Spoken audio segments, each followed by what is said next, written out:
favorite part of the whole process? Probably doing cartwheels on the beaches.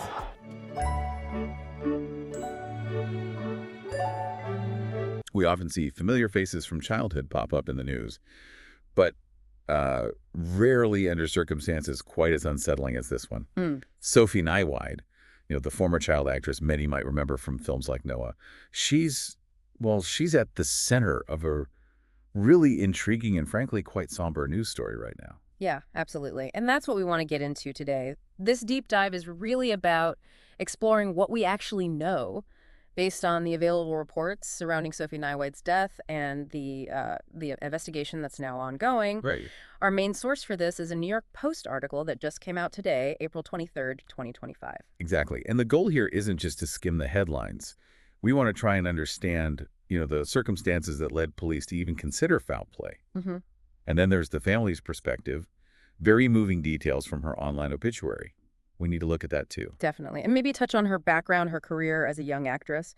It all sort of feeds into the picture. Okay, so let's start with that initial report. The details are quite stark, aren't they? They really are. The Post article lays it out. Sophie Nyweide, just 24 years old, found deceased on a riverbank in Bennington, Vermont. This was back on April 14th around 4 a.m., very early. 4 a.m. And she was reportedly found with a man. Yes, in the company of a man. That's a significant detail right there. But, and this is important to stress, the report says he's cooperating fully with the police. Right. He's not considered a suspect or even a person of interest at this stage. Correct. But despite that, the police have launched a full investigation into her death. That's the key takeaway here. Yeah, it signals that they aren't treating it as straightforward. Exactly. And the article actually quotes law enforcement sources, apparently via TMZ, saying the investigation is looking into, and this is the quote, a range of possible causes, including foul play. Foul play. That specific phrase used so early on, it definitely raises eyebrows, doesn't it? It really does. It suggests authorities aren't ruling out, external factors beyond just an accident or natural causes. And the report also mentions an autopsy is pending. Yes, autopsy pending, and also a toxicology report is apparently being done. Okay. So those results will be absolutely critical, presumably, in figuring out the exact cause and manner of death. They could provide vital clues, yeah, for the whole investigation. Okay. Now let's shift gears a bit and look at the family's perspective, because this adds a completely different, very personal dimension to the story. It really does. The Post article includes excerpts from an online obituary the family posted, confirming her death, and their words. Well, they convey this profound grief, obviously, but also offer insights into the challenges Sophie faced. They described her as kind and trusting. Yeah, I saw that. And they felt that quality actually made her vulnerable. Exactly. It's such a heartbreaking reflection. And they talked about her creative side, too, didn't they? Writing and drawing. Yes, saying these outlets showed both her inner depth, but also the pain she suffered. Wow. And the obituary even says her art and writings were like roadmaps of her struggles and traumas. Roadmaps. That's such a vivid phrase. It really paints a picture of her internal world, or at least how the family saw it. It suggests they were very aware of her struggles, her inner turmoil. Oh, absolutely. And they go on to express just immense heartbreak, mentioning that loved ones, therapists, even law enforcement had tried to help her, but unsuccessfully. Which speaks volumes about how difficult, how perhaps intractable her challenges might have been. Yeah. And the family actually offers their own understanding of what led to her death. What did they say specifically? They stated their belief that she self-medicated to deal with all the trauma and shame she held inside, and that this ultimately is what resulted in her passing. Self-medicated, okay. They also mentioned she repeatedly refused treatment, believing she could handle it on her own. That paints a really difficult picture, doesn't it? Someone struggling so much, but maybe unable or perhaps unwilling to accept that outside help. It really does, which brings us back to that sort of central question.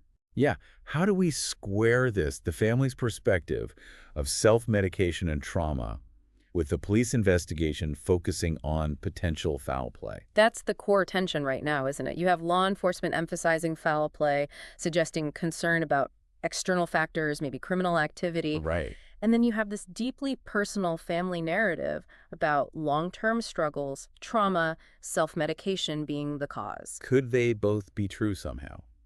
Or related? It's possible they aren't mutually exclusive. Or maybe the investigation will uncover something that points more strongly one way or the other. The autopsy and toxicology again seem crucial. Absolutely. They're the key pieces we're waiting for to potentially clarify things. Okay, let's talk a bit about her background, her career. The article mentions her mother, Shelley Gibson, was also an actress. Yeah, known for shows like All My Children, St. Elsewhere. So acting was in the family. But apparently, according to the obituary, Sophie wanted to be an actor really early on, even before she knew about her mom's career. Yeah, there's this rather charming anecdote. It suggests it wasn't just following in footsteps, but a real intrinsic drive for her. They said she dreamed, more like demanded, to be an actor. That definitely speaks to some early ambition. It does. And it seems, interestingly, that she found a real sense of comfort, maybe belonging, in that world. On movie sets. Yeah, the obituary calls movie sets a safe place for her. A place where casts and crews apparently nurtured her, valued her talent and well-being. That's an interesting point. You know, for some young people in those high-pressure industries, the structure of a set, the collaborative nature, maybe can provide a kind of stability. Possibly act as a protective factor even. It's a demanding environment, but maybe predictable in some ways. So let's run through some of her roles mentioned in the article. It started around 2006. Yeah, 2006 with the movie Bella. Yep. Then 2007 was quite busy, Law & Order, a film called And Then Came Love, and also Margot at the Wedding. Right, Margot at the Wedding. Then 2009, she had a pretty significant role, didn't she, in Mammoth? Yes, playing the daughter, alongside Gail Garcia Bernal and Michelle Williams. Big names. Definitely, and her work continued after that. 2010, she was in An Invisible Sign with Jessica Alba. Okay. And then probably her most widely seen role, I'd guess, was in Noah in 2014. Ah, yes, the big biblical epic with Russell Crowe, Emma Watson, Logan Lerman. Quite the cast. Huge cast, yeah.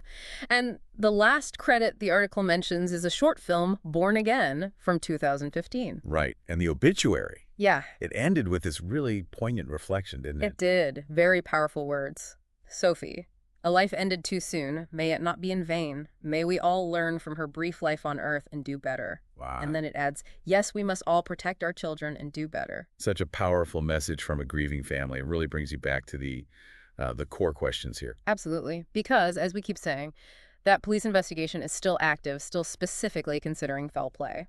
And that stands in contrast, though, importantly, maybe not in direct conflict with the family's narrative about her struggles and self-medication. Exactly. Not necessarily conflict, but certainly a contrast in emphasis right now. So the big unknown is how these pieces fit together. Could there have been external factors involved, even with her known personal challenges? Or will the investigation ultimately align more with what the family believes happened, based on her history? We just don't know yet. We don't. The autopsy results, and especially that toxicology report, are going to be incredibly significant in shedding light on the immediate cause of death. Right. They could support the initial foul play concerns, or they could potentially back up the family's perspective more strongly. Or maybe reveal something entirely unexpected. At this point, we just have these different pieces of the puzzle, you know? The picture isn't complete. Okay, so let's try to summarize where we are. We've looked at the initial report, a suspicious death, police looking into foul play. Then we considered the family's incredibly moving account detailing her long-term battles, their belief about self-medication. Yeah, a very different angle. And we've touched on her background as a child actor, a world that seemed to offer both joy and maybe unique pressures too. It's clear this is more than just a headline, isn't it? It's a glimpse into a young life marked by both public success and, it seems, profound private difficulties. And now with this cloud of an ongoing investigation hanging over it. Yeah, which could reveal even more layers. It really makes you think about the broader context, doesn't it? The kinds of pressures young people face, maybe especially those in the public eye. Absolutely. And the complexities, the sheer difficulty surrounding mental health struggles and addiction, they're incredibly challenging issues. So regardless of where the investigation ultimately leads, Right. Sophie Nyweide's story, even just what we know now, it kind of leaves us with a sobering question, doesn't it? What can we learn from this? Exactly. What can we collectively learn, maybe, from her life and these tragic circumstances? It really underscores the vulnerabilities that can hide beneath, outward appearances, even for people who seem to have achieved success so young. A really important thought to end on. There's clearly more to understand here as things develop.